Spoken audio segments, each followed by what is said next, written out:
Adakah artinya hafal Quran, hafal hadis, hafal? Laisal ilmu bikasratir riwayah. Orang yang berilmu itu bukan yang banyak riwayat. Qala Abu Zinad, qala Al-A'raj, qala Abu Hurairah, qala Imam Syafi'i, qala Sya'bi, qala Ibnu Qutaibah bin Sa'id, wa qala fulan wa qala fulan. Aina anta ya akhi? Dari tadi qala fulan, ente kemana? Akhlakmu mana? Maka yang paling penting dalam hidup ini adalah akhlak. Akhlakul karimah. Innama bu'istu liutammima makarimal akhlak. Apa kata Allah Subhanahu wa taala memuji Nabi Muhammad sallallahu alaihi wasallam? Ya wahai engkau yang ijtihad, tahajudmu banyak. Wahai engkau, tidak ada. Lalu apa kata Allah memujinya? Wa innaka la'ala khuluqin azim. Ketika Nabi Musa alaihissalam dibawa oleh dua anak Syuaib, lalu kemudian apa kata anak perempuannya? Inna khaira man ista'jartal qawiyul amin. Ayah, kalau ayah mau anak muda yang selama ini ayah cari untuk mengembalakan kambing-kambing ayah itu, inilah orangnya. Al-qawiyu, tenaganya kuat. Al-aminu, dan orangnya amanah. Musa lulus fit and proper test. Al-qawi, al-amin. Dari mana kau tahu Musa ini qawi? Tadi aku ngantri ya, waktu mau ngambil air di sumur, tiba-tiba ada batu besar bergelinding menutup pintu sumur. Kami ngantri, karena lubangnya kecil. 30 orang satu kabilah mendorong batu itu nggak bisa. Tiba-tiba pemuda ini datang, sekali dorong selesai. Setelah dia mendorong, tentu dia yang dipersilakan untuk mengambil air. Dia lihat ada antrian perempuan di belakang, lalu dia katakan, ladies first. Adabnya. Maka kami pun mengambil air, maka berbalaslah budi. Pisang emas bawa berlayar, masak sebiji dalam peti. Hutang emas dapat dibayar, hutang budi dibawa mati. Maka kami tidak berngantri lama, lalu kami pun mengambil air. Setelah itu kami membalas budinya. Di manakah tempat tinggalmu Kisana? Aku tidak punya rumah, baru saja terusir dari istana Fir'aun. Kalau begitu marilah ikuti kami. Maka kami pun berjalan di depan, menjunjung air di atas kepala. Dia berjalan di belakang karena dia tidak tahu jalan. Tiba-tiba di tengah gurun pasir, angin kencang datang. Di saat itu dia perintahkan kami ke depan, kami yang mundur ke belakang, dialah yang maju ke depan. Dari situlah aku tahu dia amanah, ayah, al-amin. Kenapa amanah? Karena matanya tidak mau melihat lekuk tubuh kami saat angin itu kencang datang. Zaman dulu perempuan begitu, nunggu angin kencang baru nampak lekuk tubuhnya. Sekarang angin nggak berembus. Amanah dia. Lalu kemudian maulah Musa alaihissalam menjadi pengembala kambing, menikah dengan anak Syuaib. Berapa lama? Samaniyah hijaj, 8 musim.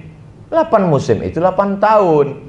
Ila fihim rihlatash syita was-saif. Syita musim dingin, saif musim panas, rabi musim bunga, kharif musim gugur. 4 musim di jazirah Arab. Ya Abdus Samad, na'am ya akhi, indana 4 mawasim. Syita, saif, rabi, kharif. Wa indak kam mawasim? Katsir ya akhi. Musim durian, musim rambutan, musim. Kenapa Musa mau mengembalakan kambing Syuaib 8 tahun jadi pengembala kambing? Bayangkan itu, SMP, SMA, semester 4. 8 tahun. Adakah ayat yang bercerita tentang kecantikan, kemolekan anak Syuaib? Enggak ada. Lalu kenapa dia mau sampai 8 tahun? Apa sifat perempuan ini? Tamshi ala istihya. Karena perempuan yang berjalan dengan rasa malu. Malu dibayar dengan 8 tahun menjadi budak mengembalakan kambing. Kalau kau malu Adinda, aku rela menantimu 8 tahun lamanya. Begitu. Ini yang ketawa yang kelas 1. Macam ngerti aja. Lagi-lagi akhlakul karimah. Tidak ada mulianya seorang kalau tidak akhlak kepada Allah, akhlak kepada Rasulullah. Jangan panggil dia seperti kau memanggil, seperti kau manggil kawanmu, sahabatmu, temanmu. Panggillah dia dengan sebutan kehormatan. Makanya dianjurkan dalam mazhab Syafi'i taswid, as-siyadah. Allahumma salli ala Sayyidina Muhammad. Suatu ketika Sayyidina wa Maulana Muhammad duduk. Tiba-tiba dia berdiri, dia bentangkan sorbannya. Duduklah seorang perempuan di atas sorban itu. Heran semua sahabat. Siapa perempuan ini? Begitu beradabnya Rasulullah kepada dia. Padahal ini adalah Sayyidul Kaunaini was-Saqalain. Kenapa engkau berakhlak ya Rasulullah? Ternyata perempuan yang datang itu adalah Syaima, satu susuan dengan Nabi kepada perempuan Halimatus Sa'diyah. Kalau begitu akhlaknya kepada perempuan satu susuan, bagaimana akhlaknya dengan umat? Bagaimana akhlaknya? Inilah akhlak Rasulullah SAW. Di saat dia mengadu, menetes peluh keringatnya, sepatu terompah kayu, alas kakinya basah karena darahnya masih menetes, dilempar oleh kafir Quraisy, orang Taif. Apa kata dia? Ilaika ashku dha'fa quwwati wa qillata hilati wa hawani bainan nas. Lalu apa kata malaikat? Hai Muhammad sallallahu alaihi wasallam, kalau sampai darah di kakimu itu menetes ke tanah, rata Taif itu dengan tanah. Apa yang terjadi? Dia keringkan darah itu, dia takut menetes. Andai imam mazhab kelima tadi, hai imam mazhab kelima, kalau sampailah haters buzzer yang membulimu itu menetes darah ke kakimu ke tanah, kuratakan buzzer dan haters itu, langsung diteteskannya ke tanah. Quran yang dibaca Sayyidina Muhammad SAW sama dengan Quran yang kita baca. Ucapan yang keluar dari mulutnya sama dengan hadis yang kita baca. Lalu di mana letak kelebihan? Wa innaka la'ala khuluqin 'azim. Akhlak. Makanya Ibnu Maskawih menulis Tahzibul Akhlak, menghaluskan akhlak, budi pekerti. Inilah yang sekarang jadi tradisi. Mari kita didik anak-anak kita berkarakter, pendidikan yang berkarakter. Pastinya, Pak, mohon maaf, iya, karakter itu apa? Karakter itu adalah karakter. Apa karakter? Akhlakul karimah. Jangan ganti akhlakul karimah dengan etika moral. Etika kesepakatan sekelompok orang untuk waktu tertentu yang terbatas. Itulah etika. Etika jurnalistik. Kesepakatan para wartawan media cetak elektronik untuk tidak menyebutkan nama. Etika pengacara, asas praduga tak bersalah. Etika di pesawat, banyak sekali di pesawat itu orang beretika, sopan sekali. Kita baru masuk, Bapak nomor berapa? Silakan duduk. Ikat pinggangnya jangan lupa. Mau minum apa? Mau minum teh. Tehnya teh poci, teh bunga, teh daun apa teh batang? Oh teh. Mau pakai gelas tinggi atau gelas pendek, atau mau pakai gelas tinggi, gelas setengah pendek? Mau teh panas apa teh dingin? Mau teh panas pakai gula apa tidak? Lama kali, kau bawa aja lah.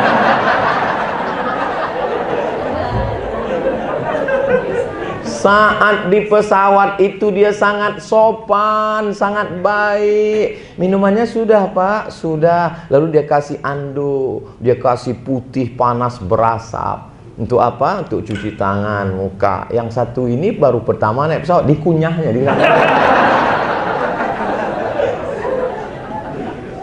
Itu etika. Di saat di pesawat itu dia sangat sopan, sangat baik, sangat ramah dengan kita. Begitu pesawat mendarat di airport, dia langsung menenteng kopernya. Kita lewat di sebelahnya, hidungnya cuma naik. Mbak, nggak kenal ya. Itu etika, ada batasannya. Sedangkan akhlak minal mahdi ilal lahdi. sampai ke liang lahat tetap ada akhlak. Idza sawaitumut turaba, kalau tanahnya sudah kamu timbun, jenazah sudah masuk liang lahat ditimbun, jangan kamu biarkan begitu saja, dia bukan bangkai kucing. Salulahut tasbih, doakan dia supaya dia dapat ketetapan dari jawaban-jawaban menjawab pertanyaan mungkar dan nakir. Maka dibacakanlah talqin mayat. Talqin mayat sebelum meninggal tidak ada ikhtilaf. Laqtinu mautakum, talqinkanlah ke telinga mayat, la ilaha illallah. Adab. Jangan nanti adik-adik ketika menjenguk Abdul Somad sedang sakratul maut, ada yang mau mentalkinkan, lah, nggak usah diajari, dia udah tahu. Tetap. Setelah dikuburkan, masuk ke liang lahat, tetap lagi didoakan. Ada anaknya yang bisa bacakan talqin. Mohon maaf Pak, anaknya 3. Yang pertama sedang seminar di luar kota. Yang satu kemana? Yang satu nggak bisa keluar. Kenapa? Aktif COVID. Yang satu lagi kemana? Yang satu lagi bisnismen. Setelah orang tua meninggal 1 bulan, barulah 3-tiganya datang. Anaknya, istrinya, cucunya, mantunya, semuanya datang pakai pakaian hitam, atas hitam, helm hitam, baju hitam. Pasukan Men in Black. Mana akhlak? Islam mengedepankan akhlakul karimah. Ini penting. Sekarang ini orang sudah tidak ada berakhlak lagi. Masuk kelas, transformasi ilmu, selesai matematika, fisika, biologi, selesai, pulang. Bunyi lonceng, teng teng teng teng teng teng. Time sir, waktu sudah habis Pak. Di saat di kelas itulah kau guruku, di luar kelas kau bukan siapa-siapa. Tapi di ma'had, dari mulai bangun tidur, masih ingat dulu waktu di pondok, datang tuh kiai ngambil sorban. Sorbannya pakai kabel. Datang kiai membangunkan pakai sorban ke wajah kita. Om, bangun. Kedua enggak, baru pakai sajadah. Ada satu teman saya, kami sudah mandi, pergi ke masjid, sholat, baca Quran, pulang, dia masih tidur. Nanti kok bisa tidur enggak bangun? Tadi datang Syekh, namanya Syekh Syakir Abdul Majid Hasan, membangunkan pakai batang sapu. Masjid. Dia bisa nyantai. Ente kok enggak dipukul? Waktu dia mau mukul, ana bilang, Syekh, ana junub.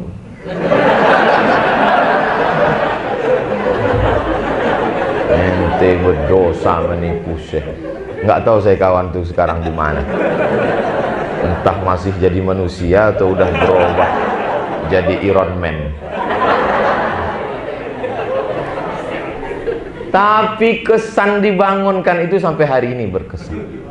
Kiai sudah dulu bangun sebelum anak-anak bangun, dan anak-anak dulu tidur, kiai belum tidur. Mereka mengontrol, melihat tidur kita, makan kita, semua dia lihat. Masuk ke kamar kita, melihat, berdialog. Lalu kita pun berpengaruh dengan akhlaknya. Ada magnet yang luar biasa. Ini yang tidak didapatkan pada pendidikan full day, pada pendidikan kelas, pada pendidikan. Ini adalah pendidikan tarbiyah, ruhiyah, spiritualitas. Ada hubungan antara guru dengan murid, hubungan yang sangat kuat. Sampai-sampai sebelum tidur malam, terbayang wajah guru, dan kita tahu dia sudah lama pergi. Lalu kita bacakan untuk guru-guru kami Al-Fatihah. Itulah yang mengalir ke makam kita. Kenapa Ustaz Somad ceramah ke sana, ceramah kemari? Apa yang Ustaz cari? Walaupun Abdul Somad Al-Fakir sekali mungkin kemari, tapi insya Allah adik-adik sekalian, ketika masa berlalu, hari berganti, musim berubah, terbayang untuk brother kami Abdul Somad. Itu yang diinginkan, amal jariah mengalir. Mudah-mudahan para asatiz, guru-guru kita selalu disehatkan Allah Ta'ala, panjang umur. Mendahulukan amal jama'i, terutama sholat fardu berjamaah. Assalamualaikum warahmatullahi wabarakatuh. Assalamualaikum warahmatullahi Nabi pun memandang ke belakang bertanya, asyahidun fulan? Asyahidun fulan? Asyahidun fulan? Mana si fulan? Mana si fulan? Mana si fulan? Mengapa tidak sholat berjamaah? La yantahiyanna, mereka yang tidak sholat berjamaah jangan ulang lagi. Kalau mereka tetap tidak melaksanakan sholat berjamaah, la uharriqanna alaihim buyutahum, akan aku bakar rumah mereka. Kalau di dalam ayat dan hadis itu ada wa'id, ancaman, ada tahdid, ancaman, menurut ilmu usul fiqih lil wujub. Itulah dalil mazhab Hambali mengatakan sholat berjamaah itu wajib. Makanya di Saudi Arabia kalau sudah Allah langsung tutup. Datang. Bikam hadza? Jamaah Indonesia lagi beli ceret kuning. Bikam hadza ya haji. Roh. Dia takut nanti ditangkap Satpol PP gundul. Baladia Satpol PP datang akan menangkap siapa yang tidak sholat berjamaah. Maka kalau pemimpin kita, kades kita, bupati kita, wali kota kita mengajak masyarakat sholat berjamaah, insya Allah aman negeri ini. Tapi sekarang dunia mau kiamat, ada bupati, wali kota, gubernur yang ngajak ASN sholat berjamaah malah dibully. Itulah amal yang afdal, itulah amal yang utama. Bupati, wali kota, gubernur nggak perlu ceramah, nggak perlu khutbah, diam aja, tapi pakai kekuasaanmu untuk menolong agama Allah. Baru insya Allah ini akan ada yang jadi bupati. Muridnya banyak, santrinya banyak, jamaahnya banyak, mereka datang. Pak Kiai, Ustadz, tolonglah pimpin negeri ini. Insya Allah nggak perlu modal macam-macam, kami semua akan mencoblos naik. Diajaknya ke semua sholat berjamaah. Agama terpelihara, terjaga dalam akidah ahlu sunnah wal jamaah. Segenggam kekuasaan di tangan, maka dapat menolong agama Allah subhanahu wa ta'ala. Takbir. Masya Allah. Sampai kaget Ustaz Abu Somad. Sholat berjamaah membiasakan musyawarah, muzakarah, dan istikharah. Ma khaba man istakhara wa man nadima man istasyara. Tidak akan sia-sia orang yang mau istikharah, dan tidak akan menyesal siapa yang mau bermusyawarah. Nabi saja disuruh Allah bermusyawarah. Wasyawirhum fil amri, ajaklah sahabatmu itu bermusyawarah. Fa idza azamta, kalau sudah musyawarah, sudah tekad bulat kuat, fatawakkal Allah. Nabi Muhammad SAW yang dapat wahyu, datang Jibril, kalau dia salah tetap musyawarah. Ini imam mazhab kelima tadi, nggak mau musyawarah. Wahai Umar bin Khattab, ya, ini kita dapat surat ini dari kerajaan Persia dan Romawi. Terus Persia dan Romawi kalau buat surat itu ada tanggalnya. Sedangkan kita umat Islam belum punya tanggal, belum kalender. Surat itu datang dari Abu Musa al-Ash'ari kepada Amirul Mukminin Sayyidina Umar bin Khattab. Umar bin Khattab kumpulkan sahabat. Sahabat-sahabat, ya, kita belum punya kalender nih. Kira-kira kalender umat Islam ini kita mulai kapan tahun satunya? Kata sahabat, bagaimana kalau kita mulai tahun 1 itu sejak kelahiran Nabi Muhammad? Yang lain nggak setuju. Kenapa? Karena ketika Nabi lahir, yang mabuk tetap mabuk. Nggak ada perubahan.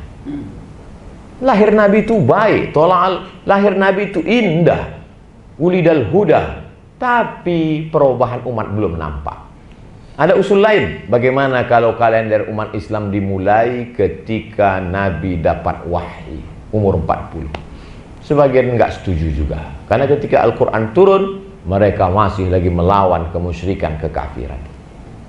Yang satu lagi, bagaimana kalau Nabi kita buat kalender tahun 1 sejak Nabi meninggal? Wah, ini bahaya. Nanti nama tahun kita tahun takziah. Setiap nyambut tahun baru nangis melulu. Selamat satu takziah ya. Sampai akhirnya datanglah Sayyidina Ali karramallahu wajhah. Sebagian mengatakan itu ide Ali yang disetujui oleh Umar. Sebagian mengatakan itu pendapat Umar. Al-hijratu tufarriqu bainal haqqi wal batil. Al-hijrahlah yang memisahkan antara hak dan batil. Maka disepakatilah tahun hijrah sebagai tahun kalender umat Islam berdasarkan syura wa amruhum syura bainahum. Hebatnya Islam, di saat dulu anak perempuan tidak dianggap, anak perempuan diperdagangkan, diperjualbelikan, tapi Islam sudah mengajarkan bermusyawarah dengan anak perempuan. Maka muncullah hadis as-sukutu alamatur ridha.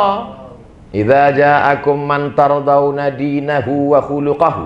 Kalau datang seorang laki-laki kepada engkau wahai para wali, maka kau senang, tapi kau tanya dulu. Maka dalam tradisi kita, datanglah si ayah mengirimkan utusan ke kamar anak perempuannya. Itu tadi ada seorang laki-laki, maukah engkau? Anaknya diam. Maka berlakulah hadis as-sukutu alamatur ridha. Begitu dulu. Zaman sekarang enggak. Ketika anak perempuan ditanya, dia jawab, mau iya aja atau iya banget ya.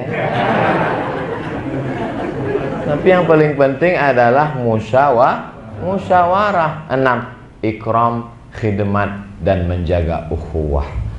Abdul Somad Al-Fakir diikram, dimuliakan. Sebelum itu disambut.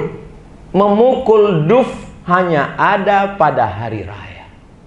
Ketika duf dipukul, maka Umar bin Khattab marah. Kata Nabi SAW, da'hunna, biarkan. Abu Bakar marah. Di kamar Aisyah ada perempuan yang bernyanyi, memukul duf. Biarkan. Kenapa? Karena ini hari raya. Hari ini bukan Idul Fitri, bukan Idul Adha. Dipukulkan duf untuk menyambut al-faqir ila afwi rabbihil aliyil qadir Abdul Somad. Belum almarhum. Saya terus terang merasa ikram. Abi pula menyambut dengan kata-kata tarhib. Lalu kemudian ada diajarkan khidmat. Ini sekarang orang sudah tidak ada khidmat lagi. Khidmatul hujjaj syarafun lana. Begitu tertulis kerajaan Saudi Arabia. Melayani jamaah haji adalah kehormatan bagi kami. Mereka mengatakan pelayan. Khadimul haramaini syarifain. Khadim. Kami ini adalah pelayan kedua tanah suci. Makanya mereka yang berkhidmat itu kalau ada apa bertanya, ayo khidmah, ayo khidmah. Ustaz, ayo khidmah itu apa sih bahasa kitanya? Saya nggak tahu bahasa Indonesianya apa. Tapi kalau di kampung kami, ayo khidmah itu artinya, what can I do for you? Ayo khidmah. Apa yang bisa kulakukan untukmu? Datangnya sudah disambut dengan tarhib. Tarhib diambil dari kata rahaba yurahibu bisa'ati warrahbah. Rahbah artinya tanah lapang luas. Tanah lapang yang luas artinya rahab. Tarhib, hati kami lapang menerima kehadiranmu. Man kana yu'minu billahi wal yawmil akhir falyukrim dhaifahu. Hati kami lapang. Kalau sudah hati lapang, maka semua keluar. Tidak ada orang Indonesia yang bisa masuk ke Saudi Arabia tapi air zam-zam bisa keluar. Menunjukkan hati yang lapang. Teh manis biasa bisa kena diabetes, tapi air zam-zam, Allahumma inni as'aluka ilman nafi'an wa rizqan wasi'an wa shifaan min kulli da'in wa saqamin bi rahmatika ya arhamar rahimin. Keutamaan al-ma'u zamzam lima syuribalah, sesuai dengan niat apa dia diminumkan. Maka ini adalah bagian dari ikram, khidmah, dan menjaga ukhuwah. Banyak orang tak bisa menjalin ukhuwah karena su'uzzan. Padahal Abdul Somad datang pakai peci hitam. Abdul Somad jangan kita sambut, pecinya beda dengan kita. Disambut. Abdul Somad datang pakai kain. Kita hanya menyambut yang satu mazhab dengan kita, mazhab jubah. Ini yang enggak.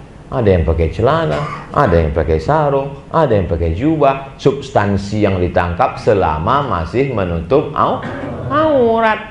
Kalau yang pakai celana dengan pakai jubah kelahi, yang ketawa yang nggak pakai celana. Ya senang lihat kita kelahi. Maka kita jaga ini. Wa'tasimu bihablillahi jami'an wa la tafarraqu. Imam Malik bin Anas ahli hadis. Imam Abu Hanifah ahlur ra'yi, rasional. Maka berdebatlah Imam Malik dengan Imam Hanafi. Kedua-duanya mengeluarkan keringat. Berdebat keluar keringat. Datang Imam Laits bin Sa'ad. Selesai debat, Imam Laits menjumpai Imam Malik. Malik, ya, apa pendapatmu tentang Hanafi?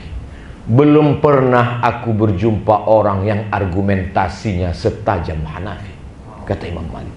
Lalu Imam Laits datang menjumpai Imam Hanafi. Hanafi, apa pendapatmu tentang Malik? Apa kata Imam Hanafi?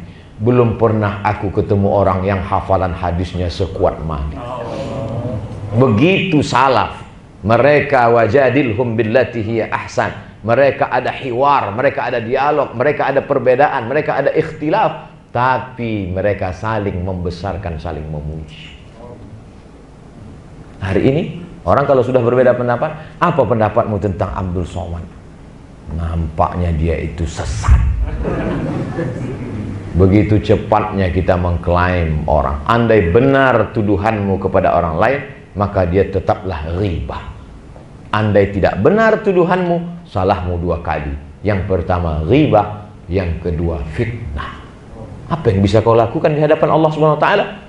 Ya'ti yaumal qiyamati bi salatin wa zakatin wa siyamin wa hajjin qad syatama hadza akala mala hadza wa qadhafa hadza ukhidhat hasanatuhu, diambil pahalanya, kemudian diberikan kepada orang yang dia aniaya, yang dia zalimi.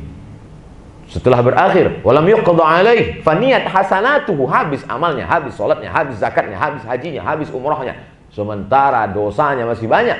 Ukhidat khatayahum, diambil dosa mereka yang dia aniaya, yang dia zalimi, turihat ilaih, dicampakkan kepada dia, summa turiha fid nar, lalu dia pun dicampakkan ke dalam api neraka. Dia masuk neraka bukan karena zina, bukan karena narkoba, masuk neraka karena tidak menjaga ukhuwah Islamiyah.